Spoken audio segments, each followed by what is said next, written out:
الحمد لله نحمده ونستعينه ونستغفره ونعوذ بالله من شرور أنفسنا ومن سيئات أعمالنا من يهده الله فلا مضل له ومن يضلله فلا هادي له وأشهد أن لا إله إلا الله وحده لا شريك له وأشهد أن محمدًا عبده ورسوله يا أيها الذين آمنوا اتقوا الله حق تقاته ولا تموتن إلا وأنتم مسلمون يا أيها الناس اتقوا ربكم الذي خلقكم من نفس واحدة وخلق منها زوجها وبث منهما رجالا كثيرا ونساء واتقوا الله الذي تساءلون به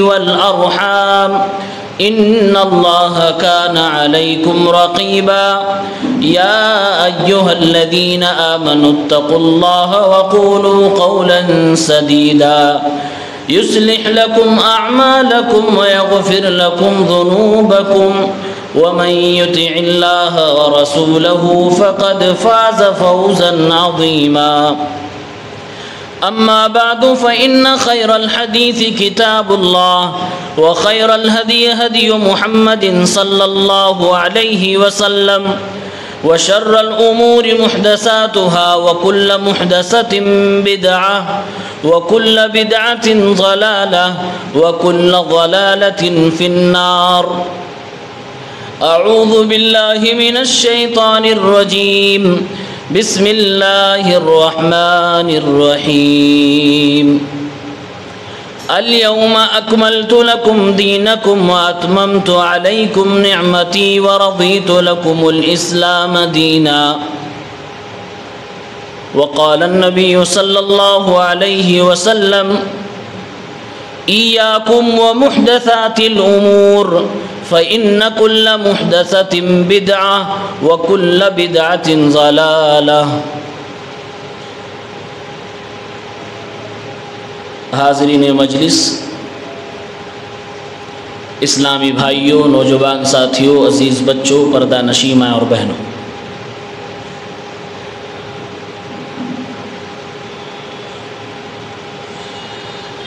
اللہ عز و جل نے ہم سب کو اپنی عبادت کے لیے پیدا کیا. اللہ کی بارگاہ میں وہی عبادت، وہی نیکی قابل قبول ہے جس کے اندر دو شرطیں پائی جائیں: اخلاص اور نبی کریم صلی اللہ علیہ وسلم کا طریقہ. نبی کریم صلی اللہ علیہ وسلم کے طریقے سے ہٹ کر جو طریقہ اختیار کیا جائے گا اس کی وجہ سے وہ عمل مردود ہوگا، منہ پہ مار دیا جائے گا.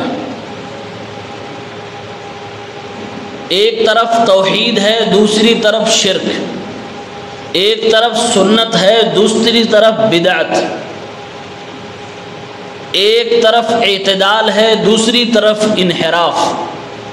ہمیں اور آپ کو توحید، سنت اور اعتدال کا منہج اپنانا ہے.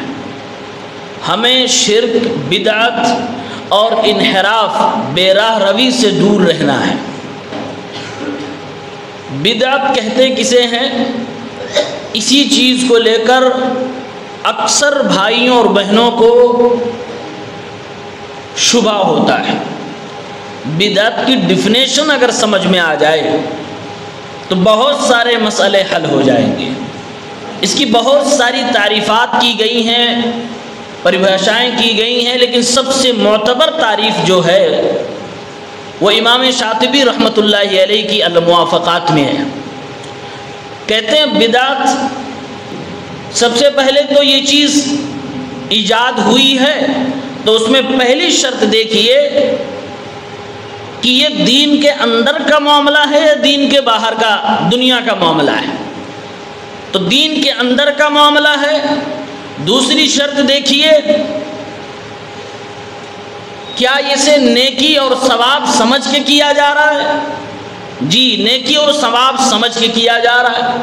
تیسری شرط دیکھیے، قرآن اور حدیث اور صحابہ کرام کے تعامل سے کیا اس کا کوئی ثبوت ملتا ہے؟ جی نہیں ملتا ہے، آپ کنفرم کر دیجئے کہ یہ بدعت ہے۔ اور سب سے واضح مثال جس کو علماء نے کتابوں میں باقاعدہ نام کے ساتھ ذکر کیا ہے وہ عید میلاد النبی کو ذکر کیا ہے۔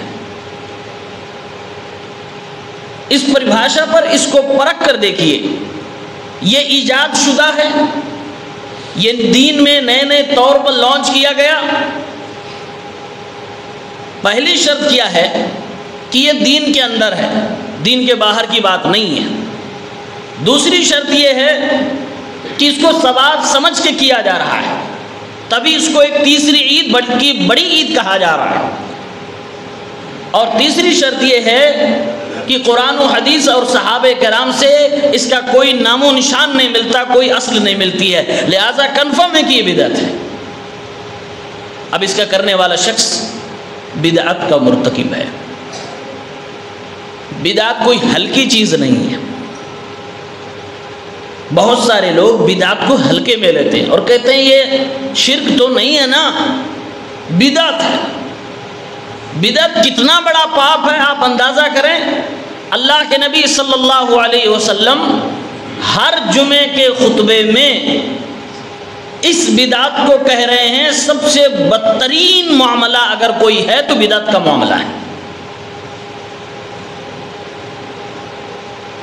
صحیح مسلم کی روایت ہے 867 نمبر پہ، اللہ کے نبی خطبہ جمعہ میں جو آپ کے سامنے ابھی عربی پڑھی گئی اسی میں یہ جملے تھے، فَإِنَّ خَيْرَ الْحَدِيثِ كِتَابُ اللَّهِ، سب سے بہترین حدیث اللہ رب العالمین کی کتاب قرآن مجید ہے، وَخَيْرَ الْهَدِيِ هَدِيُ محمد صلی اللہ علیہ وسلم، اور سب سے بہترین طریقہ محمد الرسول اللہ صلی اللہ علیہ وسلم کا طریقہ ہے، وَشَرَّ الْأُمُورِ مُحْدَثَاتُهَا، اور سب سے بدترین معاملہ، سب سے بدترین کام، سب سے خراب کام وہ کام ہے جو دین میں نیا نیا ایجاد کیا گیا ہو، نئے طریقے سے لانچ کیا گیا ہو۔ وَكُلُّ مُحْدَثَةٍ بِدْعَةٍ، اور ہر نئی چیز جو دین کے اندر نیکی سمجھ کے کی جا رہی ہو وہ بدعت ہے۔ وَكُلُّ بِدْعَةٍ ضَلَالَةٍ، اور ہر بدعت گمراہی ہے۔ اب اندازہ کریں یہی بات اگر میں ہر جمعے میں ریپیٹ کروں آپ کو سمجھ آ رہا ہو تو آپ بور ہو جائیں گے، لیکن میں ریپیٹ کرتا ہوں، عربک میں ریپیٹ کرتا ہوں، ہر جمعے میں ریپیٹ کیا جا رہا ہے۔ اب اندازہ کریں کہ ہمارے نبی صلی اللہ علیہ وسلم بدعت کو کس لیول پر اپنی امت کو سمجھانا چاہ رہے ہیں کہ اے میری امت کے لوگوں، بدعت کرنا مطلب مجھ سے دشمنی لینا ہے، بدعت کرنا مطلب حوض کوثر سے دور بھاگنا ہے۔ اگر تم بدعتی ہو تو میں تمہیں آب کوثر نہیں پلاؤں گا۔